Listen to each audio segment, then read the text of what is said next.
आशाताई एक दिवस जोरात चक्कर येऊन खाली जमिनीवरच पडल्या.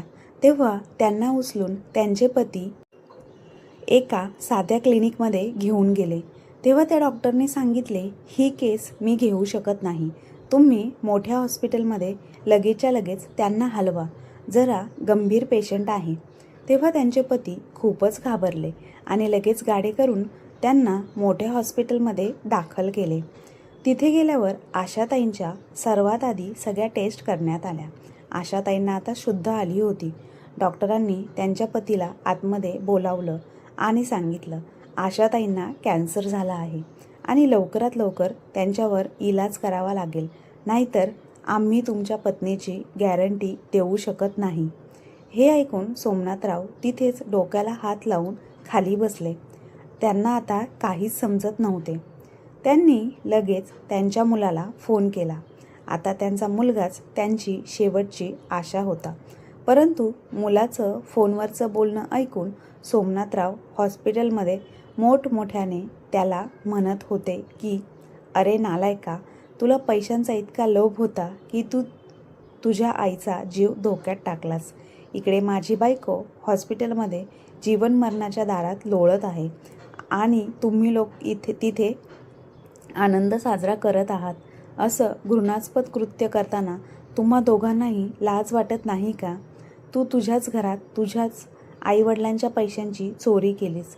सोमनाथरावांचे हे शब्द ऐकून त्यांची सून मीना धीटपणे म्हणाली, अहो बाबा, या वयात एवढा त्रास सहन करायची काय गरज तुम्हाला? तुम्ही दोघे आता म्हातारे झाले आहात आणि या वयात तुम्ही आईवर पाण्यासारखा इतका पैसा वाया घालवत आहात. आईला त्यांच्या स्थितीवर सोडून शांतपणे जगा आणि आम्हालाही जगू द्या. हे ऐकून सोमनाथराव संतापले आणि त्यांनी आपल्या सुनेच्या गालावर एक जोरदार चापट मारली. बाबा, तुमची हिंमत कशी झाली माझ्या बायकोवर हात उचलण्याची? मग आणखी एक जोरदार चापटेच्या आवाजाने संपूर्ण घर गुंजले आणि मनीष गालावर हात ठेवून शांतपणे उभा राहिला. तेव्हा सोमनाथरावांनी विचारले, मी तुला शिक्षण देऊन एवढे मोठे केले आणि तुला या दिवसासाठी वाढवले का की तुम्ही आईवडिलांना रक्ताचे अश्रू रडवाल? त्याचवेळी दोन पोलिसही घरात आले. त्यांना पाहताच मनीष आणि मीनाला घाम फुटला. तेव्हा सोमनाथराव म्हणाले, इन्स्पेक्टर साहेब, या दोघांना अटक करा. आईवडिलांच्या मृत्यूची वाट पाहणारी मुलं मला नको आहेत. हे ऐकून मनीष वडिलांच्या पाया पडू लागला आणि म्हणाला, नका बाबा, तुम्ही असे करू नका. आम्ही आता उद्ध्वस्त होऊ. एकदा आम्हाला माफ करा. बाळा, तू तुझा सर्व अहंकार एका झटक्यात गमावला आहेस.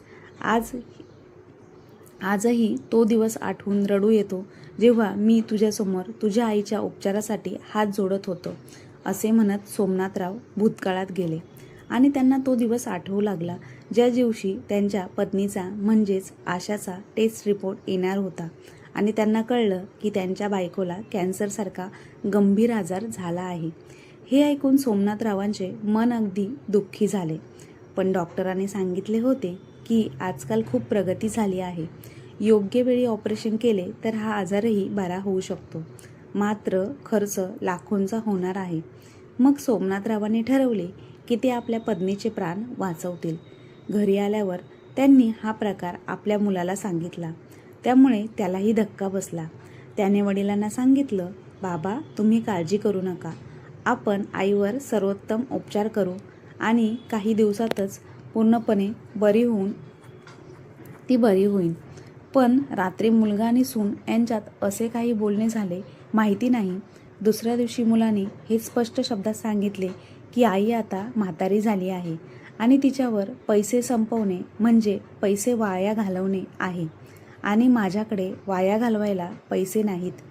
आपल्या मुलाच्या तोंडून हे शब्द ऐकून सोमनाथराव स्तब्ध झाले. त्यांचा कानावर विश्वास बसत नव्हता. पण त्यांनी हिंमत न गमावता आपल्या पत्नीची पूर्णपणे काळजी घेतली. रोज सकाळ संध्याकाळी त्यांना फिरायला घेऊन जायचे. एके दिवशी गार्डनमध्ये फिरत असताना त्यांना त्यांचा एक मित्र भेटला.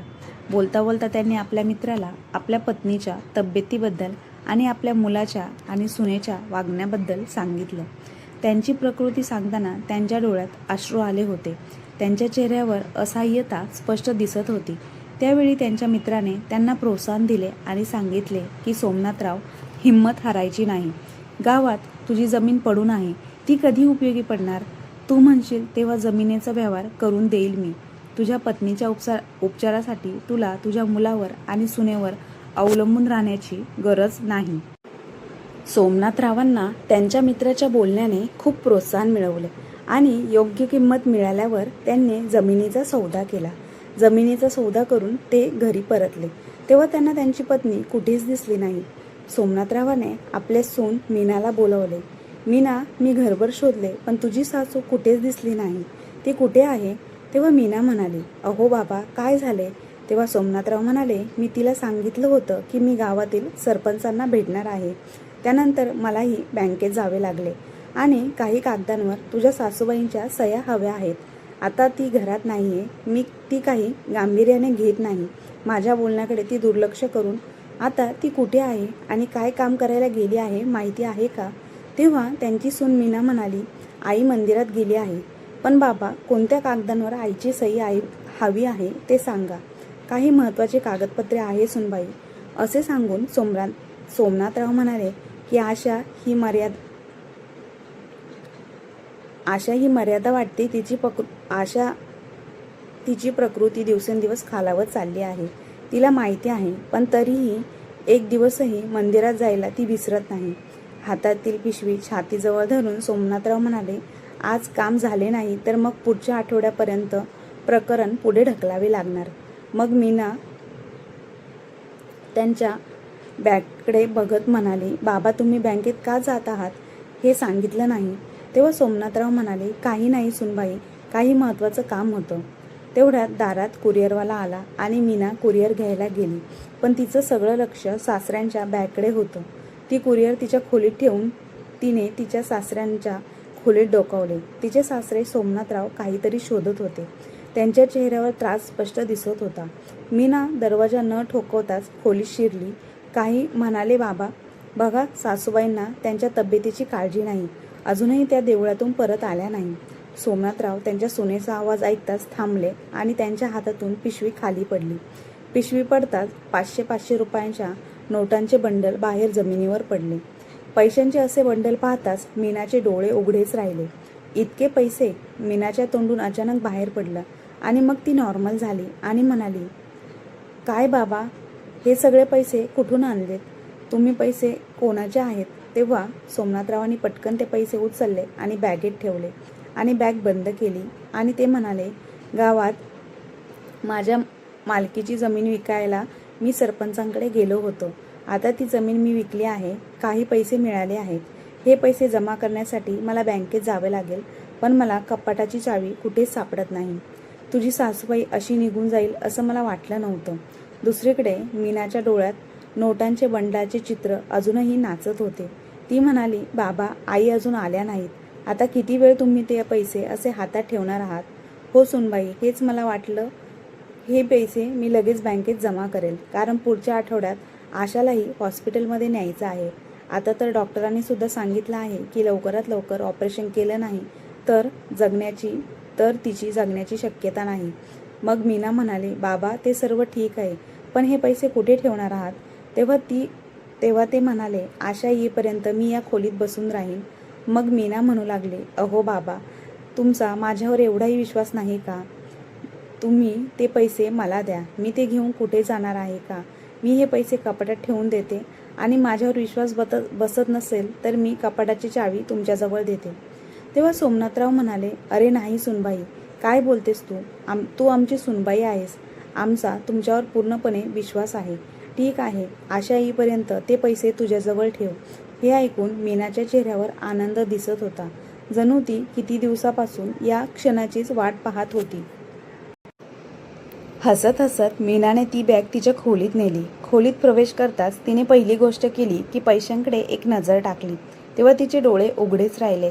बॅगेत जवळजवळ 10 लाख रुपये असल्याचे पाहून तिने हुशारी दाखवत त्यातील 2 लाख रुपये काढून बाजूला ठेवून दिले आणि उरलेले पैसे परत बॅगेत टाकून कपाटात ठेवले. थोड्याच वेळात तिची सासू आशाताई आली. तेव्हा मीना म्हणाली, आई, कोणी इतका वेळ देवळात घालवतं का? अगं नाही सुनबाई, वाटेत मला माझी मैत्रीण भेटली, त्यामुळे तिचे बरे वाईट विचारपूस करायला थोडे वेळ मी थांबले होते. मैत्रिणीबरोबर. बरं, एक गोष्ट सांग, तुझे सासरे आले आहेत का? हो आई, ते तुम्हाला शोधत आहे. आत्ताच बाहेर गेलेत. तुम्ही एक काम करा, माझ्या कपाटाची चावी घ्या आणि त्यांची बॅग माझ्या कपाटात ठेवली आहे. तुम्ही ती घ्या आणि तुमच्या कपाटात ठेवा. त्यात खूप पैसे आहेत. उद्या इकडे तिकडे पैसे गेले तर माझ्या नावाने बोलत राहतील. कारण सासरच्या घरात पहिली शंका सुनेवरच जाते. तेव्हा आशाताई म्हणाल्या, सुनबाई असे नाही, आम्ही तुला नेहमीच आमची मुलगी मानतो. मी बॅग काढते असं म्हणत आशाताई आपल्या सुनेच्या खोलीत जाऊ लागल्या. मग अचानक त्यांच्या मनात विचार आला की आजपर्यंत सुनेने तिच्या खोलीचा दरवाजाही बंद ठेवला होता. त्या सुनेने त्यांना तिच्या कपाटाची चावी कशी दिली? व नंतर हा विचार सोडून त्या आपल्या सुनेच्या खोलीत गेल्या आणि त्यांनी कपाट उघडून नवऱ्याची बॅग बाहेर काढली आणि त्यांच्या खोलीच्या कपाटात ठेवली. त्याचवेळी सोमनाथराव आले आणि म्हणाले, तू तुझी मर्यादा ओलांडतेस. मी आल्यावर घरी या असं सांगितलं, पण तू माझं ऐकलं नाहीस. नवऱ्याचे म्हणणे ऐकून आशाताई म्हणाल्या, अहो, ज्या कामासाठी तुम्ही मला शोधत होता ते मी आधीच केले आहे. मग सोमनाथराव म्हणाले, कोणते काम? तेव्हा आशाताई म्हणाल्या, तुम्ही तुमच्या सुनेला दिलेली बॅग मी कपाटात ठेवली आहे आणि कुलूप लावून चावी माझ्याकडे ठेवली आहे. ते ठीक आहे, पण तू बॅग तपासलीस का? ते पैसे चांगले ठेवले आहेत का? होय, संपूर्ण बॅग उचलून मी आत ठेवली आहे. तुम्ही मला बुद्धू समजता का? पण तुमची आशा इतकी बुद्धू नाही. अरे नाही, मला असं म्हणायचं नव्हतं. तू खूप भोळी आहेस. तू कोणावरही विश्वास ठेवते. पण आशा, हे जग खूप वाईट आहे. आता दूर कशाला जायचं? स्वतःच्या घरातच बघ ना, की संधी दिली तर आपलाच मुलगा आपली फसवणूक करायला विचार करत आहे. अहो, तुम्ही पण इतका विचार करू नका. मला नेहमी तुमची काळजी वाटते. उद्या मला काही झालं बरं वाईट तर तुमची काळजी कोण घेणार? हे बघ, तू हे क्षणभर ओठावर आणू नकोस. आशाताईंच्या तोंडावर आता हात ठेवून सोमनाथराव म्हणाले, मी सर्व नाते अनुभवले आहेत. कोण माझे आहे आणि कोण परके आहे हे मला माहीत आहे. आपलं नातं असं आहे की आपण एकमेकांसाठी निस्वार्थपणे विचार करतो. नाहीतर आपली मुलंही आपली नसतात. अहो, तुम्ही तुमच्या मुलाबद्दल कोणताही राग ठेवू नका. आता त्याचं लग्न झालं असून पत्नीची जबाबदारी त्याच्यावर आली आहे आणि सुनेचेही रोज काही ना काही मागणी असतेच ना. आता तो तिचे छंद पूर्ण करणार की आईवडिलांची काळजी घेत राहणार? अहो, या गोष्टी सोडा, मी चहा बनवते. चला आपण बसून चहा पिऊयात. वास्तविक सोमनाथराव त्यांच्या पत्नी आशाच्या आजारामुळे खूप काळजीत होते आणि आशाताईंच्या आजारावरचा उपचार खूप महाग होता, जे फक्त शहरातील सर्वात मोठ्या रुग्णालयात शक्य होते. दुसऱ्या दिवशी बायकोच्या ऑपरेशनची तारीख घेतली. त्यावेळी त्यांचा मुलगा मनीष दुसऱ्या शहरात गेला होता. 2 दिवसांनी परत आल्यावर मीनाने लगेच कान भरले. तो रागाने बाहेर आला आणि म्हणाला, बाबा, तुम्ही हे सर्व काय केलं आहे? तेवढ्या सोमनाथराव विचार मागून बाहेर आले आणि म्हणाले, काय बोलतेस बाळा? मला काही समजलं नाही. तू कशाबद्दल बोलत आहेस? बाबा, तुम्ही इतके भोळे होऊ नका. मी आईबद्दल बोलतोय. हे तुम्हाला चांगलंच माहिती आहे. बाळा, त्या गरीब आईने तुझं काय नुकसान केलं आहे? ती स्वतः कॅन्सरच्या रोगाशी झुंजत आहे. हो, मला सगळं माहिती आहे, पण तुम्हाला कदाचित माहिती नाही. बाबा, तुम्ही आईच्या उपचारासाठी दागिने विकलेत आणि आता गावची जमीनही विकलीत आणि मला विचारण्याची गरजही तुम्हाला वाटली नाही. तुम्हाला माझ्या सल्ल्याचा काही फरक पडत नाही. मग सोमनाथराव म्हणाले, तुझ्या सूत्राने तुझ्यापर्यंत बातमी आणली हे बरं झालं. आता मी काय करू? बाळा, तू तुझ्या आईला मरायला सोडलेस. तुला तिची काळजी नाही. पत्नीच्या मागण्या पूर्ण करण्यात तू रात्रंदिवस व्यस्त असतो. मग मनीष म्हणाला, मला समजत नाही तुम्हाला काय म्हणायचं आहे. तेव्हा त्याचे वडील म्हणाले, आम्ही तुझे शत्रू आहोत का? पण तुझ्या कृतीतून मला वाटते की तुला तुझ्या आईची काळजी वाटत नाही. तू महिनाभरापूर्वी 10 लाख रुपयांची कार खरेदी केली. जेव्हा तू तुझ्या बायकोसाठी सोन्याचा हार बनवलास, तू तुझे आणि तुझ्या पत्नीचे छंद पूर्ण करण्यासाठी लाखो रुपये खर्च करू शकतोस. पण तुला तुझ्या आईच्या उपचारासाठी तुझ्याजवळ पैसे नाहीत आणि त्या जमिनीचा प्रश्न आहे. ती मी माझ्या रक्त आणि घामाने कमवलेल्या पैशातून जमीन विकत घेतली होती आणि ती मी विकली, तर मग त्याबद्दल तुला मला विचारायची काय गरज आहे? पण बाबा, माझे स्वतःचे कुटुंब आहे, माझी पत्नी आहे, मुलं आहेत. कृपया याचा तुम्ही विचार करा जरा. तुम्ही आम्हाला गरीब करत आहात. तेव्हा सोमनाथराव रागात म्हणाले, बाळा, काय म्हणालास? बायका, मुलं, तुला या जगात आणणारा कोण आहे? तुझी आई. माझी आशा. ज्या दिवशी तुला ताप आला किंवा तू जेव्हा आजारी पडला तेव्हा आम्ही दोघेही जेवत नव्हतो. तुझी आई रात्रभर जागायची तुझी काळजी घेण्यासाठी, तरी तिच्या चेहऱ्यावर सुरकतही नव्हती. कधी तो रात्रंदिवस तुझ्यावर नजर ठेवायची, काळजी घ्यायची. बाबा, तुम्ही या सगळ्या फालतू गोष्टी माझा वेळ वाया घालवू नका. तुम्ही माझ्यावर काय उपकार केलेत का? प्रत्येक आईवडील आपल्या मुलांसाठी हे करतातच ना. तेव्हा सोमनाथरावांच्या डोळ्याच्या कोपऱ्यातून अश्रू पुसले आणि थरथरलेल्या स्वरात म्हणाले, बस झालं. आता अजून एक शब्द बोललात तर मी पर्वा करणार नाही. मी तुझ्या आईला तिच्या उपचारासाठी दवाखान्यात घेऊन जाणार आहे आणि मला कुणाचंही मत नको आहे. आईवडिलांचे हे शब्द ऐकून मनीष नम्रतेने बोलला, अहो बाबा, असं नाही, पण आईच्या उपचारातून काही पैसे वाचले तर आम्हाला द्या. मी माझ्या मित्रांसोबत भागीदारीत व्यवसाय तरी सुरू करेल, म्हणून मला कुणाकडून तरी कर्ज घ्यावं लागणार नाही.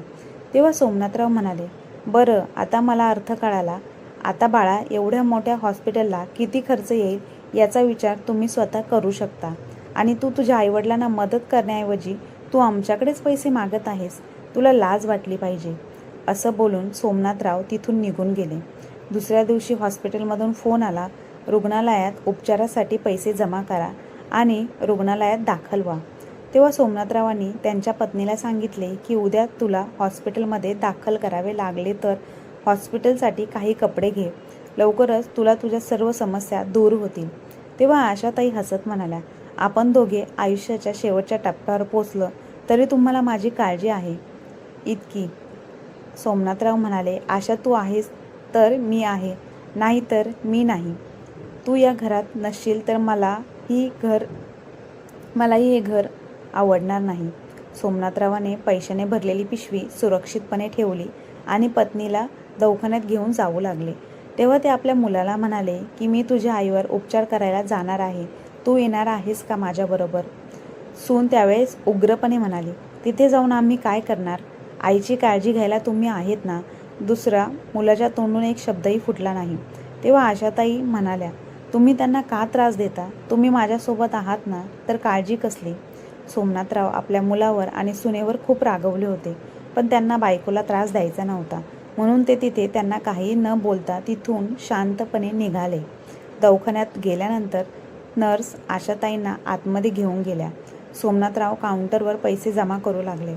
तेव्हा काउंटरवर बसलेली व्यक्ती म्हणाली, सोमनाथराव, तुम्ही म्हणाले होते संपूर्ण पैसे जमा करत आहात, पण हे फक्त 8 लाख रुपये आहेत. आम्ही ऑपरेशन सुरू करत आहोत, पण उरलेले पैसे लवकरात लवकर जमा करा. हे ऐकून सोमनाथराव आश्चर्यचकित झाले. असं कसं होऊ शकतं? त्यात पूर्ण 10 लाख रुपये होते. मग अकाउंटंट म्हणाला, तुमचा विश्वास बसत नसेल तर तुम्ही कॅमेरा तपासू शकता. मग सोमनाथरावांना क्षणभर तो काळ आठवू लागला, जेव्हा त्यांनी आपल्या सुनेला पैसे दिले. हे पैसे आपल्याच लोकांनी घेतले. त्यांचा मुलगा मनीष थोडा काळजीत बसला होता.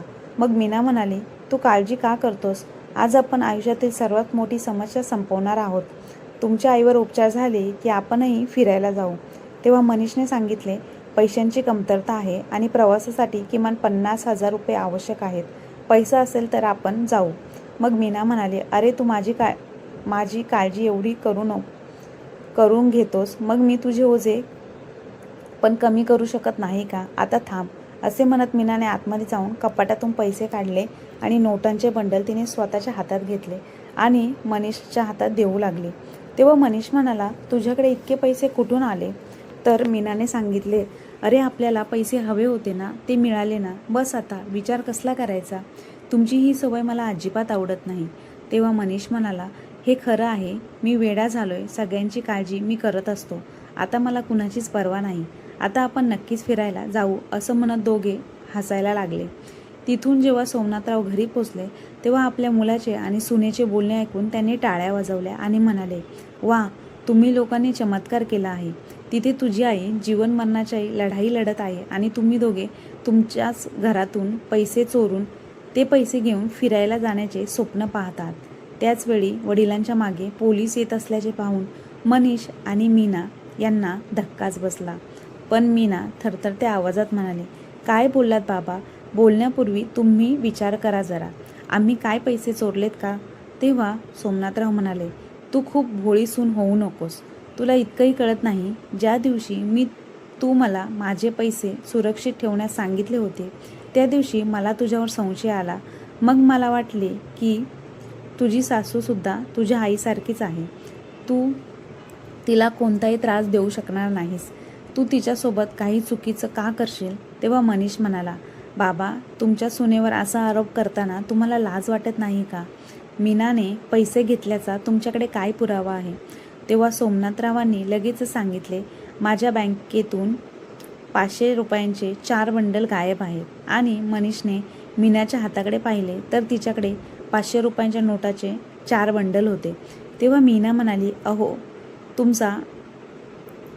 तुमच्या आयुष्यात अजून किती दिवस उरलेत आणि या वयात तुम्ही तिच्यावर इतके पैसे पाण्यासारखे खर्च करत आहात.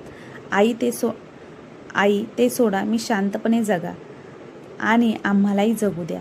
हे ऐकून सोमनाथराव संतापले आणि त्यांनी आपल्या सुनेच्या गालावर एक जोरदार चापट मारली. बाबा, तुमची माझ्या बायकोवर हात उचलण्याची हिंमत कशी झाली? मग एक आणखी जोरदार चापटेच्या आवाजाने संपूर्ण घर गुंजले. मनीष गालावर हात ठेवून शांतपणे उभा राहिला. तेव्हा सोमनाथराव म्हणाले, मी तुला इतकं शिकून यासाठी मोठं केलं की तू तुझ्याच आई वडिलांना रक्ताचे अश्रू रडवशील. तेव्हा सोमनाथराव म्हणाले, इन्स्पेक्टर साहेब, या दोघांना अटक करा. आईवडिलांच्या मृत्यूची वाट पाहणारी मुलं मला नको आहेत. हे ऐकून मनीष वडिलांच्या पाया पडू लागला आणि म्हणाला, बाबा, असं करू नका. तुम्ही असं केलं तर आम्ही पूर्णपणे उद्ध्वस्त होऊ. आम्हाला एकदा माफ करा. बाळा, विसरू नकोस, मी तुझा बाप आहे. जर मी तुला शिकून मोठं करू शकतो तर तुला वेळ आल्यावर धडाही शिकवू शकतो. आणि तरीही मला माझ्या घरात चोरांची गरज नाही. तुम्ही ज्याच थाळीतून खात आहात त्याच थाळीत छिद्र करता. तुम्ही माझ्या नजरेतून दूर व्हा. मग मनीष वडिलांचे पाय धरून विनवणी करू लागला, नाही बाबा, आम्हाला माफ करा. मी खूप पैसे गुंतवून नवीन व्यवसाय सुरू केला आहे. मी तुरुंगात गेलो तर माझं खूप मोठं नुकसान होईल. सोमनाथराव काही बोलण्याच्या आधीच मीना म्हणाली, अरे काय होईल? आम्हाला कदाचित फाशी होईल. माझ्या वडिलांकडे खूप पैसा आहे. ते मला क्षणभरही तुरुंगात राहू देणार नाही. मी तुरुंगात राहणार नाही आणि त्यानंतर आपण फक्त माझ्या वडिलांकडेच राहू. इथे राहण्याची काहीच गरज नाही. तेव्हा मनीष रागाने पत्नीला जोरात कानाखाली दिली आणि म्हणाला, तुझ्या कृतीमुळेच आज मला जगाला तोंड द्यावं लागत आहे या गोष्टींना. आणि कुठेतरी तुझ्या या कृतीला मी सुद्धा जबाबदार आहे. आज मी माझ्याच घरात चोर झालो आहे. आपल्या मुलाला आपल्या चुकीचा पश्चाताप होताना पाहून सोमनाथरावांनी पोलिसांना परत जाण्यास सांगितले.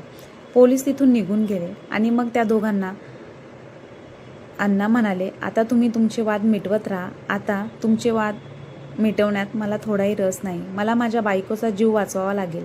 हे पैसे माझ्याकडे सोपवा, कारण हे पैसे माझेच आहेत. त्यामुळे त्यांची सून मीनाने एका हाताने नोटांचे बंडल उचलून सासऱ्यांना परत केले. निघण्यापूर्वी सोमनाथराव म्हणाले, आणि हो, तुम्ही वरच्या मजल्यावर राहण्याची स्वतःची व्यवस्था करा, कारण आता मला माझ्या पत्नीसोबत शांतपणे या घरात राहायचं आहे आणि या विषयावर मला कोणताही वाद चालणार नाही. माझ्या बायकोला मला आणखी अडचणींचा सामना करू द्यायचा नाही. त्यामुळे आता मला कठोर पावले उचलावीच लागतील. एवढं बोलून सोमनाथराव तिथून निघून गेले. मग मीना म्हणाली, हे चुकीचं आहे. तुझे वडील हे असं कसं करू शकतात? मग मनीष म्हणाला, गप्प बस, हे घर त्यांचं आहे. हे तू विसरतेस. ते म्हणतील तसं वागायचं नाही तर सामान उचलून जा आणि मी इथे एकटाच राहील. 1 आठवड्यानंतर आशाताई बऱ्या होऊन घरी परतल्या. आज त्यांचं घर रिकामं वाटत होतं, म्हणून तिने तिच्या नवऱ्याला त्याबद्दल विचारलं. ते म्हणाले, तुझ्या सुनेला वरच्या मजल्यावर राहायचं आहे. ते तुझे जुने छंद पूर्ण करायचे आहेत. तुला लहान मुलांना शिकवायला खूप आवडतं, म्हणून आता लवकर मी या घरात एक कोचिंग सेंटर सुरू करत आहे. म्हातारपणात आपण जितका व्यस्त असू तितक्या चिंता आपल्यापासून दूर राहतील. हे ऐकून आशाताईंना खूप आनंद झाला. आता पती पत्नी दोघेही त्यांच्या कमाईतून घर खर्च सांभाळत आहे. तुम्ही तुमच्या पत्नीच्या गरजा पूर्ण करत आहात, पण माझे म्हणणे इतकंच आहे की ते करताना मात्र तुम्ही आपल्या आईवडिलांना कधीही दुखवू नका. कारण मित्रांनो, आता तुम्ही आईवडिलांना त्रास देत असाल तर तुमची मुलं ते बघतच आहेत. त्यानंतर तुम्ही जेव्हा म्हातारे व्हाल त्यावेळेस ती मुलं तुम्हाला नक्कीच त्रास देतील. तर मग मित्र आणि मैत्रिणींनो, तुम्हाला सोमनाथरावांनी त्यांच्या मुलांबद्दल घेतलेला निर्णय कसा वाटला कमेंट बॉक्समध्ये नक्की कळवा. आणि आजची कथा तुम्हाला आवडली असल्यास आपल्या चॅनलला लाईक शेअर सबस्क्राईब नक्की करा. धन्यवाद.